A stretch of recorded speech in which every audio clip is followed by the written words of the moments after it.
嗨，大家好，我是肉。你看我从白肉变成黑肉了，因为我去台东玩了3天。为什么会晒成这样呢？来带你看一下。台东东海岸区域第一品牌台东海味，今年夏天推出了台东限定的海洋主题游程，从台东的长滨到达人，规划了长达176公里的176蔚蓝公路旅行。然后呢，你会发现没有观众或没有搭档的我，自己一个人面对摄影机讲话还是很尴尬。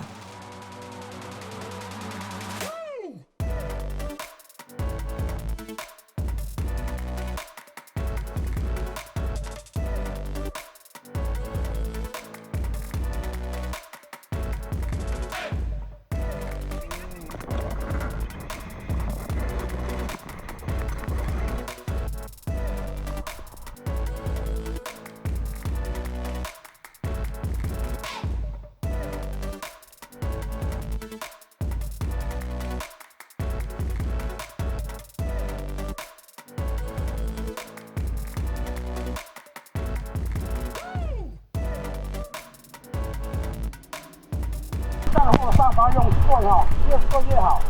如果太干的话，不要再下去泡了，我们用食指放一点水就好，不要太多，它会滑会跑掉会跑掉。因为它有活子啊。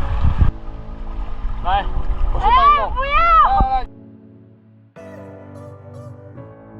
脸不要，脸不要，脸不要！这有防晒，不要脸！防晒，不要动！快点！身体给你！身体要干什么？我的幸福已经抵达终点了。好，给你 SK3。大丈夫です、大丈夫です。好。还没，等下。这个可以，这个可以。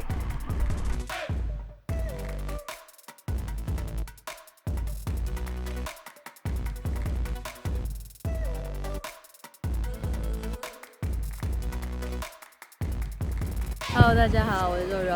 我们现在来到这个成功的阿凤海鲜这边吃他们的海产。台东海味呢，从2023年春天开始着手设计翻转店家形象计划，希望将藏着故事的老店蜕变为会说故事的好店。第一站，我们抢先开箱到了最新最潮的阿凤海鲜，以超台复古味道的风格设计，衬托出小店的草根在地气息，是本次改造前后对比最大的店家。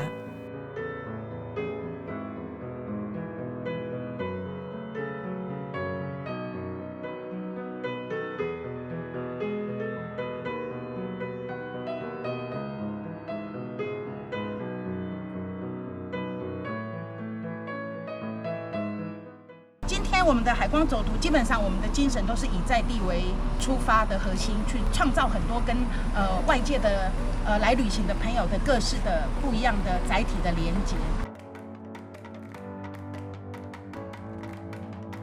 那我们从我们的音乐，还有我们的书籍，像这个就是我写的在地料理本，叫《鱼松收到没》，在日本也卖得很好。我的《鱼松收到没》的书，我们就还有做了鱼松的饼干，然后待会会让大家把这种跟土地的连结带回去。为什么？因为这个鱼松收到没的故事是我父母亲的爱情故事，就是爸爸在1962到1965年的时候写了300多封的情书给我的母亲。这个信中有写到，他到海边去买那个鬼头刀的鱼，然后炒成鱼松，然后就寄给他住在屏东龙泉村的女朋友，就是我的母亲。那就是这样的书信的往返，然后终于赢得美人归。那所以后来我们就针对这300多封的情书呢，跟我的女儿芦苇一起，就为这个故事写了一张专辑。那这个故事的专辑的名字就叫《秋月雨小姐收》，那里面就是满满的爸爸对妈妈的爱慕啊、思念啊。那我父亲是一个回来是在政工所当藤本操录员，所以大家可以想象他的字就是非常非常的美。我爸爸的字后来就变成奥美帮这个华康自行创造的爱情体，又出了一本料理书。那这料理书里面呢，就是记录了就是我的客家阿嬷还有我的母亲菜肴的味道啊，就是他们的秋楼菜跟这个秋月雨小姐收当成一套，就是对我的父母亲那个年代所有的女性致敬的礼物。这个是东海岸的稻草，然后把它做成了石器，然后这个就是用我们那边的艾草，这个是艾草的那个小面包，里面呢有红豆，然后这是红梨。因为我们这边山间、海边都会长满了很多的月桃，尤其是这个季节开始，这个黑色的那个小小点点就是月桃种子的饼干，好好吃哦！你看看，这个就是超好吃的月桃子。你有看过月桃吗？红色的，那里面有颜色。这个刺葱茶也是我们这边院子长出来的。那大家如果知道阿美族人的肠胃药也是刺葱。他们的妇女只要产后啊要补充那个铁质，也会用这个，他们会用它来煮鱼汤。刺葱茶的味道超特别的，它有一点介于胡椒吗？还是什么？一直吃头发。辛辣的草味，可是你不会觉得舌头上辣，就是一个在鼻腔的味道。做了这么多，无非就是希望大家透过我们的饮食，然后食物的香气，可以马上就是进入成功镇的风土这样。这个就是监工盛太郎的家屋，它是少数的和洋式的建筑。在那个时候昭和式的年代，其实和洋式的建筑不会发生在成功镇，因为太乡下太偏僻，通常都是会在邦港或者是大稻埕鹿港，怎么可能在穷乡僻壤？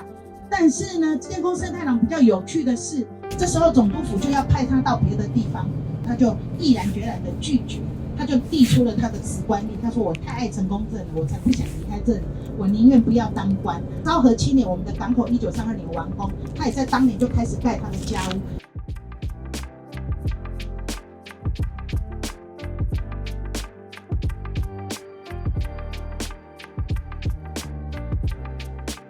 这个就是我讲的那个地图，是在1861年，陈广浩在这边，它是一个闽菊呢，然后它是一只螃蟹呢。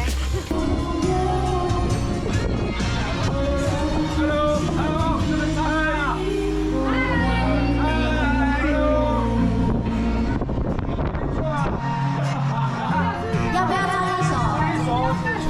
要睡觉一起。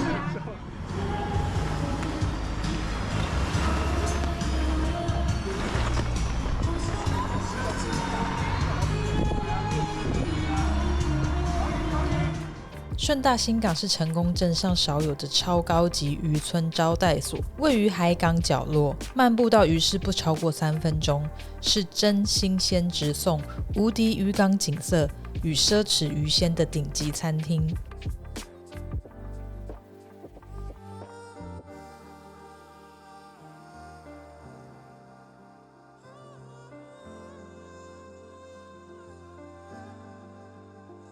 是不是有？是不是有？没有，算了，放弃。